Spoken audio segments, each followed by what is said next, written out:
Okay. So this is Deprey Incorporated, Buzzin' and Buds production. Why is it called Buzzin' and Buds? Well, I'm usually pretty buzzed, but besides that, we're hanging out with buds. We have here today Brett G. I'm gonna try this. Talley, an amazing author. That which should not be. And I think if I can reach it, hold on. This is the book that got me into it. The Abyssal Plane, the Rail Cycle, which by far is what I will actually be asking some questions for, because quite frankly, I'm not done with this one. Literally, if you haven't bought these yet, go buy them. If you like Lovecraft, go buy them. Just fucking do it. Okay, so let's get into questions. Usually on our shows, I will actually have our guests, do something with us. In your scenario, no, you're not doing nothing. The answer you're going to give are going to be enough for people. Okay, first question foremost, what started your career? Well, I've been a fan of Lovecraft since the first time I ever heard about him and his work.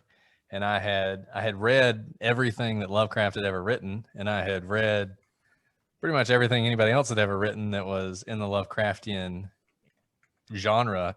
And at some point, I just decided to see if I could do it myself. And it was really just one of those things where I sat down one day and I said, "What is the book that I would want to read? What is a story that I would like to dive into?" And that's how That Which Should Not Be came to be. And I mean, the rest is history. I've been doing Lovecraftian horror since then. It's something that I really enjoy. Something I do. I do it for fun. I do it because I enjoy it, and something I plan on continuing to do for as long as people want to read it. You got plenty of readers. I'll throw a bunch your way because I have a lot of Lovecraftian.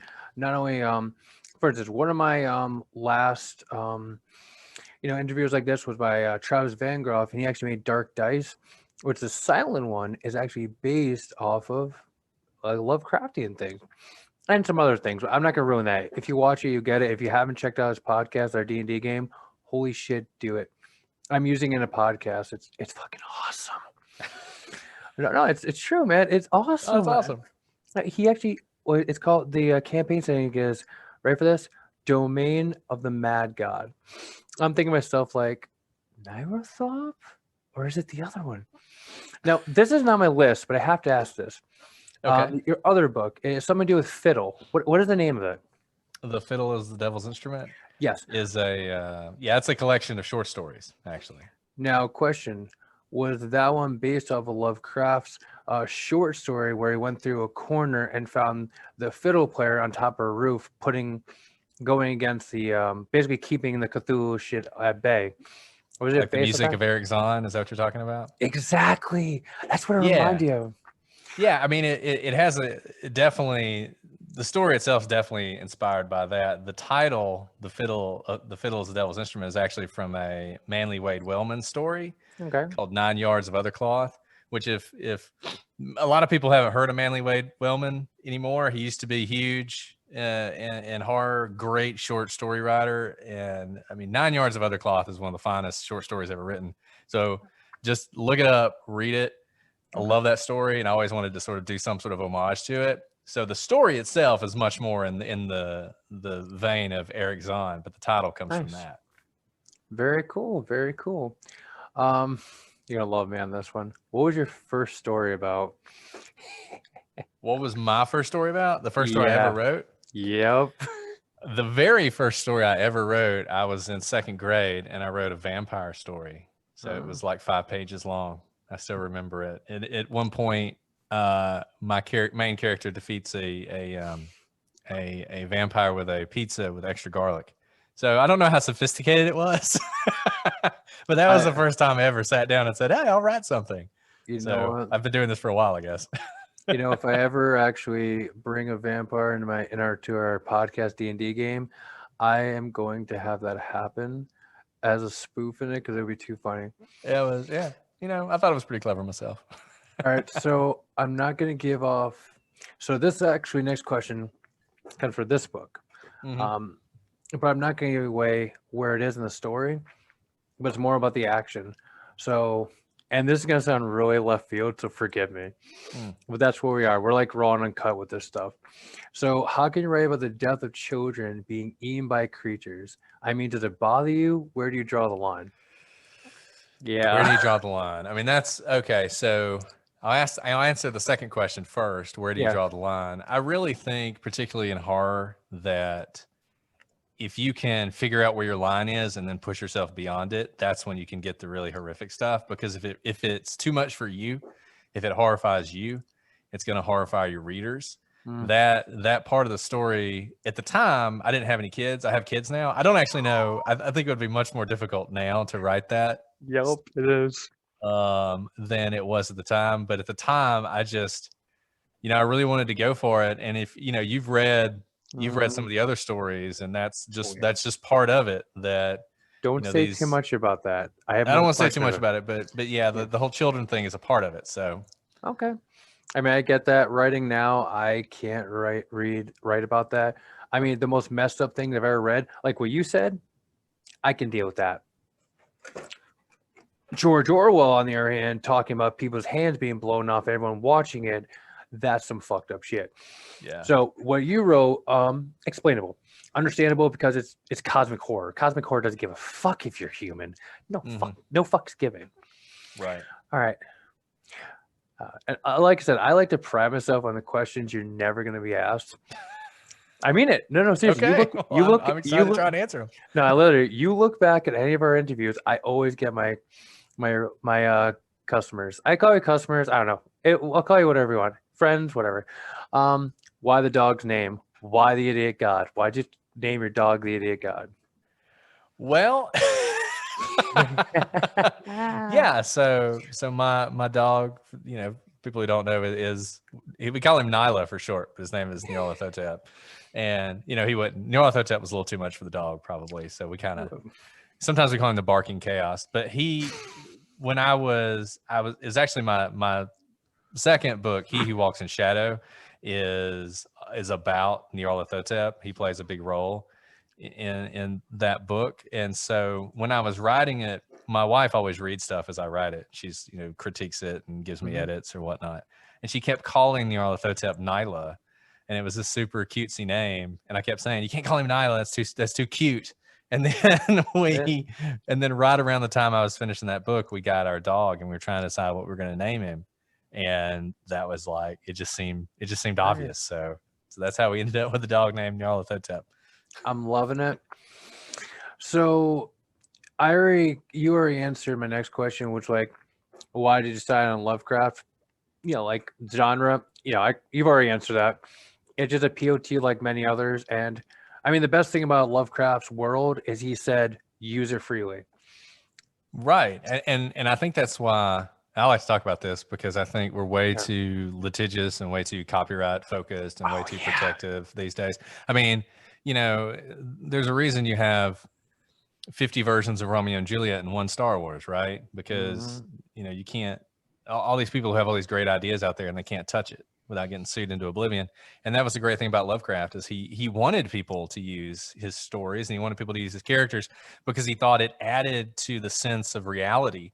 And there are a lot of people to this day who think the Necronomicon is real, because, and who knows, maybe it is, because and it's been used in so many different things, and it just makes it's this huge world, and you can do whatever you want to with it. And then the themes of Lovecraft are just, I mean, they're the ultimate in fear, right? I mean, like creatures coming out of the corners because you looked at them. With that being said, this is why it creeps me out. Nibiru is a planet that could exist. The god of the fallen angels is supposed to be called Marduk. That terrifies me for one reason. When humans put something into the universe, they get it back. If enough people believe in Lovecraft and Cthulhu, and they come through dreams, possibility. That's why, honestly, I know the entire Necronomicon, all Book of 50 Names, read it, read the dead. I read the zoning things. You always be prepared for the craziness, and the only thing I'm scared the shit out of is anything that could exist in that universe. Angels, demons, whatever, fuck them. That's fine. You know what I mean? Everything else, yeah. Like, for instance, in your story that I'm not going to mention at all, you actually do use the sign of the cross, and it does seem to potentially kill the body of the thing, which is, story one, but I'm not gonna say what it is. It doesn't even matter. I can literally say what the ending of that is. People would still read it. It's that good. Right. It's right. rare for me to find that too. I'm a snob with books. Honestly, I really am. Oh, well, I'm glad you're enjoying it so far. You have to let me know if you enjoy it all the way through. Well, yeah, I Yes. think, look, I mean, there's two things about what you just said. Number one, arguably, there's nothing in Lovecraft supernatural, right? I mean, Yes. arguably, it's all just manipulation of physics and space-time in a Mm. way that we just can't comprehend as humans. I mean, think about Dreams in the Witch House, right? I mean, Oh Dreams in the Witch God, House is all about math and curves, it's awesome. and yeah, and it's awesome, and it literally could all be true. I mean, it literally could all be true without necessarily violating any sort of, you know, you don't Okay. need magic. You have magic, and I think there are elements of supernatural, but you don't necessarily have to have that. And so you're right. I mean, all of it could be true in a way out there. And So who knows? Who knows, you know, as Lovecraft would say, what's lurking in the spaces between the stars, right? I mean, we don't know. We have no idea. so let me show you something that most would never see. For my world, I have an entire dimensional map. Now, because you brought this up, this is why I make the Black Earth series is a dematerializing planet. Okay, it's basically dying. That's where the Lovecraftian monsters come ushered in by the old man. That's my other part of my series. This one, however, is the materializing. So the book starts from the civilization already working from year one. Magic, lots of magic, and basically fantasy setting with some Lovecraftian overtones coming in. And the Black Earth is just horror on our planet. So I will say the Black Earth idea, there was slight influences from the story in Rhylocycle Ammonia, but instead of, being as isolated, I go full blown like kind of what happened in your story, except instead of having a military aspect, it's just like everything's fucked. Mm-hmm. Like if you're there, humans are probably not. It's completely fucked. Mm-hmm. So it's actually interesting you brought that up because I had to separate, and it's not easy to separate and add Lovecraft to anything. Okay, this was interesting because I didn't know if you did this or not. Who made your website? I did. Nice. Yeah. Now, did you use like HTML or did you use like Wix or something? No, it's just a WordPress site. I don't even know. I mean, I used one of the templates and just kind of built it off of that. Nothing fancy. I'm not very tech savvy, so I just did the best I could. Well, that brings a point. If you actually do have tech problem, just come to me. I'll help you out. Thank you. It's what I do. I mean, after like this media company is only lasting for 2 years. After that, I'm going to be cranking hard in programming and going over like robotics and some inventions. I mean, the best way to make a tech company is fill it with media. I mean, if you could promote your media, then you could promote technology. Mm-hmm. But more going, what's the name? Iron Man style, doing it for better mankind instead of the money. Fuck the money. You got kids. You really want to keep having your kids pay for gasoline or food? No, fuck that. That's got to be fixed. And I mean, I'll just touch base on this. One of the main things I actually want to make is, you know how they're trying to make like abortion like not a big deal? Well, here's a way to solve that. We can make incubation tubes out of almost paper. We're doing it with baby sheep.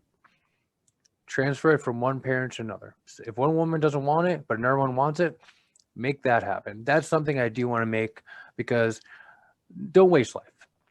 Get that over. And a lot of people looked at me. I said this. I'm like, that's some creepy shit. I'm like, well, it is a little bit like Lovecraft, but I mean, it's very possible.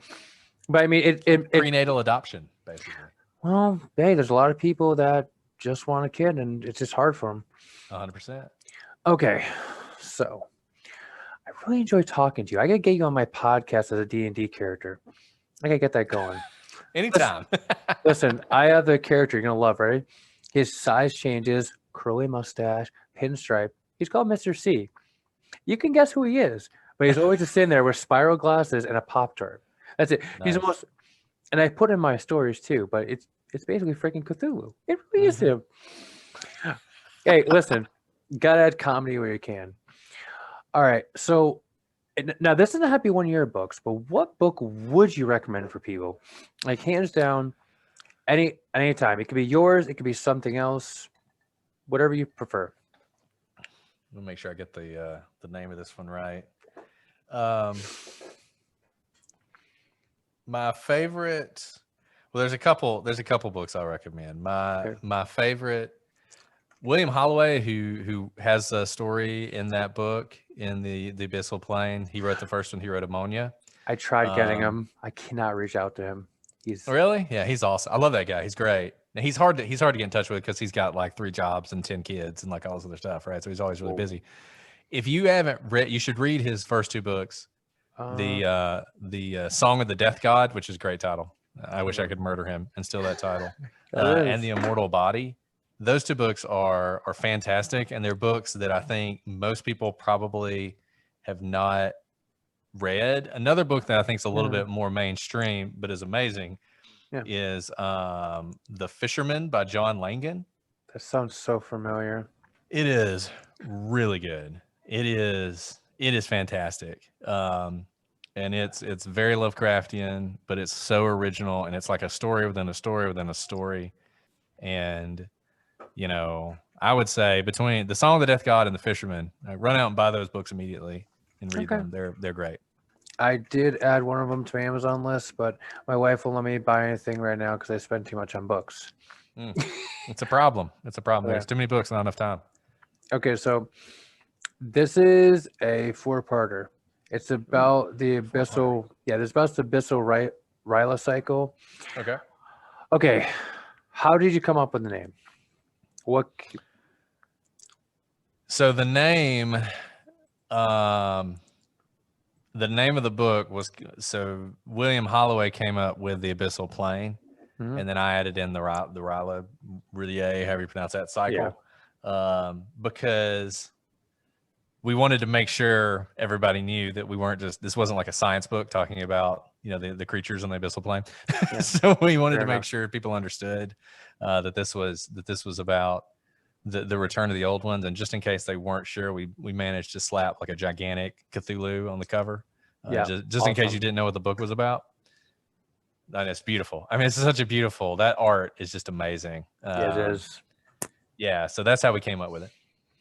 Okay, how'd you link all the stories together? Because even though it's not completely obvious, by the end of it, the book, you'd be like, oh.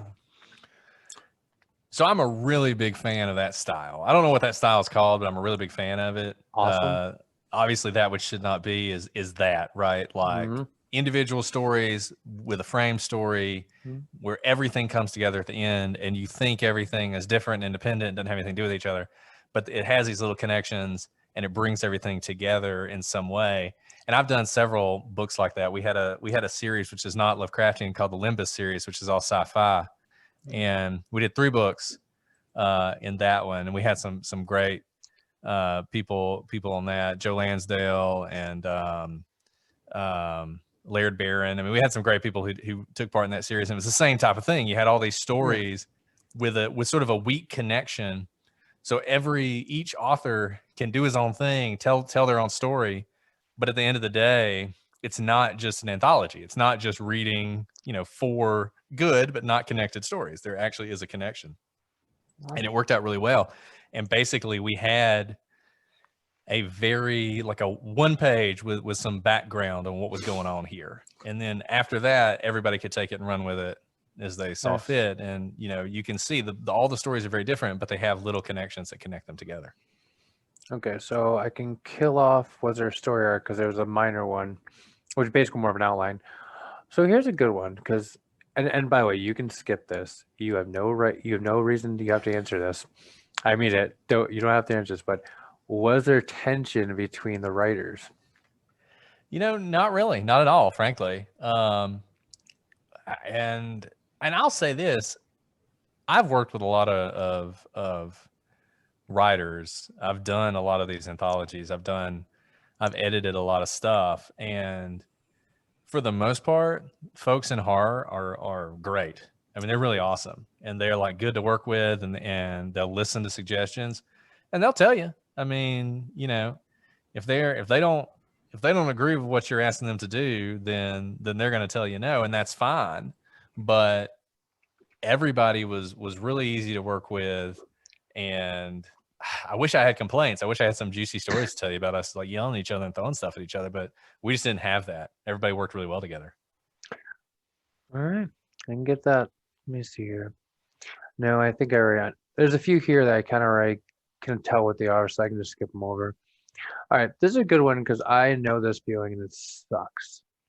Who was the? No, no, it really is. Mine was Oh, for fuck's sake, he was a little pencil dick. I hated him, but he was like necessary. Trust me. Let's put it this way. Trust me. Read my second book of my series. You'll see him. He gets his head blown to fucking bits. It's amazing, Hmm. but he's a real dick. Um, so that brings up this: who was the worst character to write as? Like you hated, but you knew like you had to do it. The worst character to write. Yeah, like basically, like you knew you didn't really want to write this character, but he like fit in with the story. Like for instance, like I would say if I had to guess, Travis, the messed up character in your first story, I could see that being annoying because you're basically being a complete douchebag and a really Hmm. fucked up one. You know, honestly, I think the hardest characters to write are the good guys, the really good guys. So like children are tough, right? Anybody who's supposed to be sort of the personification of good is always difficult. The thing about Travis Yeah, or, the Reverend in my story, characters who are kind of douchebags or bad people or yeah, evil people, they have complexity, and you want them to have complexity, and you want bad guys who have complexity, and that's actually kind of fun to write. It's kind of fun to sort of try and flesh that out. So I actually tend to enjoy writing the badder characters more than the ones who are more good, because it is harder to have, I think, a complex good character. I mean, take Star Wars. Darth Vader, really complex, right? yeah, Luke, not so much, right? I mean, Luke's not really yeah. that complex. He's a great character. I love Luke. Everybody loves Luke, right? But but nevertheless, kind of whiny at times, kind of a goody two shoes at times. He got better Um, with age. he got better with age. Yeah. But Darth Vader is awesome because he's got all these complexities, and there's so much you can do with that character, and obviously has been done with that character. And I see the same thing. I like writing the bad guys. All right, I can get it. I can get that. Okay, so let me see here. Okay, I have to try this myself, but have you tried the Call of Cthulhu pen and paper game? I haven't. I have a oh, I wish I could. I have I have a board game from the same people who did the Call of Cthulhu series Mhm. that's like a simpler Yeah. version. And I can't remember the name of it, but no, I haven't done so I went to Necronomicon. Have you been to Necronomicon in Providence? Do you really think I leave my house with these two children and my wife? Yeah, Come well, on, please. Well, if I you ever get wish. an opportunity, it happens twice or every 2 years in August. And they have a part of it. One of the parts they do is they have this huge gaming section. And I've always wanted to get into it, but I've never. I grew up, I grew up in the South in the middle of the Satanic Panic, so I don't have a good background Yeah. on I'll, gaming like I I'll wish bring I you in. had. I'll bring you I in. want to be brought in. Bring me in. I want to be a part No, of it. because here's the thing. I'm actually going to get my squad to try Call of Cthulhu game as well. Awesome. But like I said, I'm actually thinking of a part you would enjoy. I would suggest reading my second book in the other series, the first one, The Old Man, because I think I could get you to play the old man perfectly. I think you'd understand. Yoga Soft? Mm-hmm. Of Think Yoga course, Soft. he's the Think gate think and the more key. think like his physical form. You'll see. Trust me, Okay. yeah. Okay. Hey, movies based off your work? Oh God, I wish. No. If you Okay. know anybody. Um, yes, it depends on if XRP goes to a dollar or not. If it goes to a dollar, then yes, I know somebody who's going to be making movies. Awesome. Guilty pleasure. Guilty pleasure. My guilty pleasure. And it's guilt. The third person that came into my mind, uh, because it's embarrassing. I love Hallmark Christmas movies. Fair. Yeah, I love them. Every Christmas I watch like 35 of them. So I think that's my guilty pleasure. Yeah, we got Frozen on in the back already. Probably one Yeah, or twice, 3 times a day. exactly. That's what I'll blame it on my kids. They're the ones who want to watch it. I just have to watch There you it. go. Tea or coffee? Oh, ooh, that's tough because I like them both a lot. I mean, I won't- drink coffee all the time, but I love tea.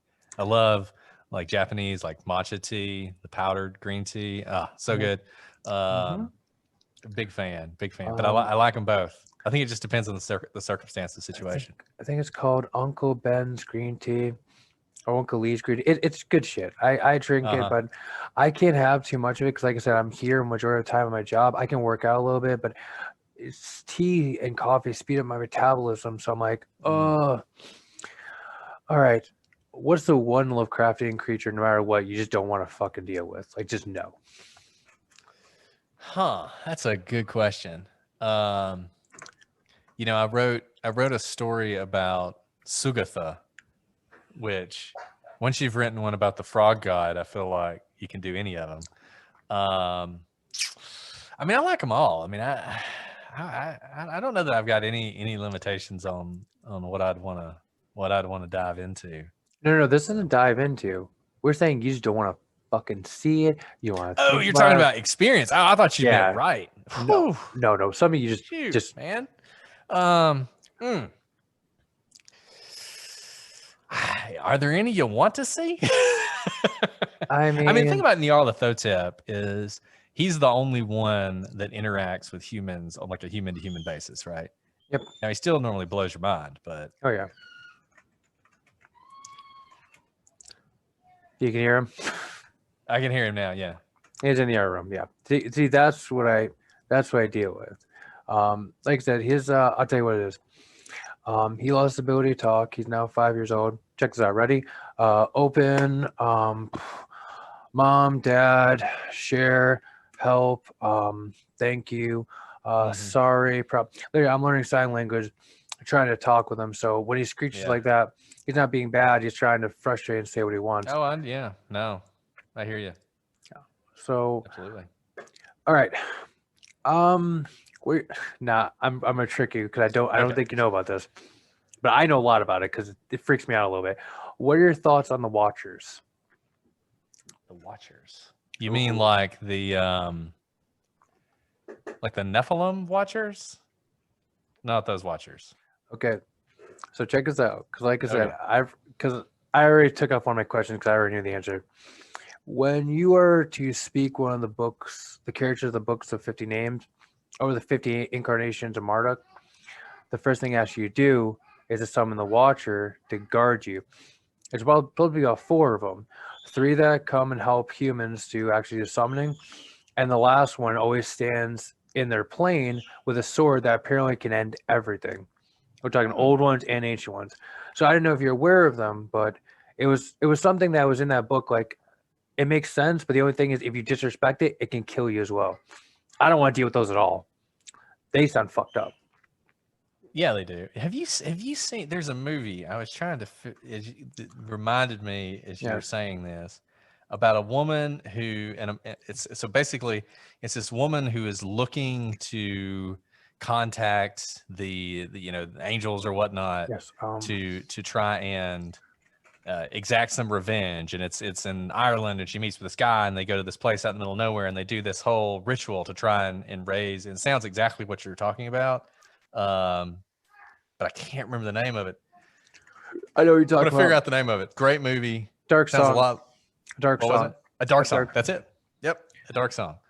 Okay. And that scene at the end. Have you seen it? Have you seen a Dark Song? Yeah, of course you have. That scene at the end Yeah. where it all Mhm. happens. That's what Yep. that reminds me of. Look, I find all that stuff to be really creepy. Like all the sort of ancient knowledge stuff. I mean, I've sort of dabbled in it, Yeah. but it goes to, it's like Lovecraft says, right? Like we have this sense that we understand everything. We know how everything works. Everything is it's like a clock, physics and natural laws and all that stuff. And we know exactly what'll happen, and we don't have to worry about anything strange happening. And when you get outside of that into things that we don't understand and we can't even comprehend, we can't even begin to imagine, that's the stuff that really freaks me out. But I can understand that one. So I am kind of running out of time, especially because I have work in the morning, and I have my children. Of So course.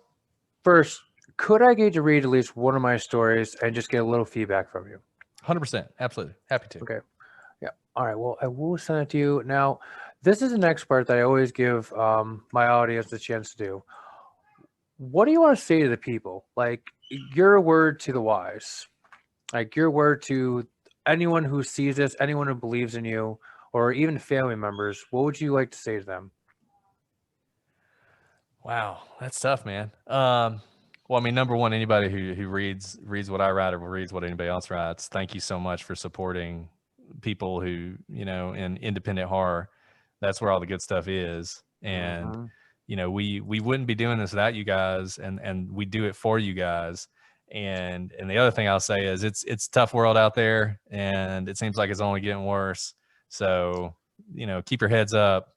And remember, the great thing about horror is it helps you get through the day. So don't abandon horror just because the world outside seems like it's more horrific than ever. All right. Well, Brett, I want to thank you for being on my show. And honestly, guys, check his stuff out. I'm going to be actually putting links in the website, so they'll be down below, and also my own series, Sacred Grove series by Jonathan Deprey on Amazon. Lots of fantasy, also a little bit of horror, more D&D-esque. Then the other series, The Old Man, which I'm going to try and get this man to read, is very horror-esque. Your world is fucked. There you go. Your world is fucked. That is the series. So check it out. Check Brett's books out. I'm going to link the hell out of them. And I may be reviewing some books. I have keep reading too many. So thank you and good night. Thank you, sir.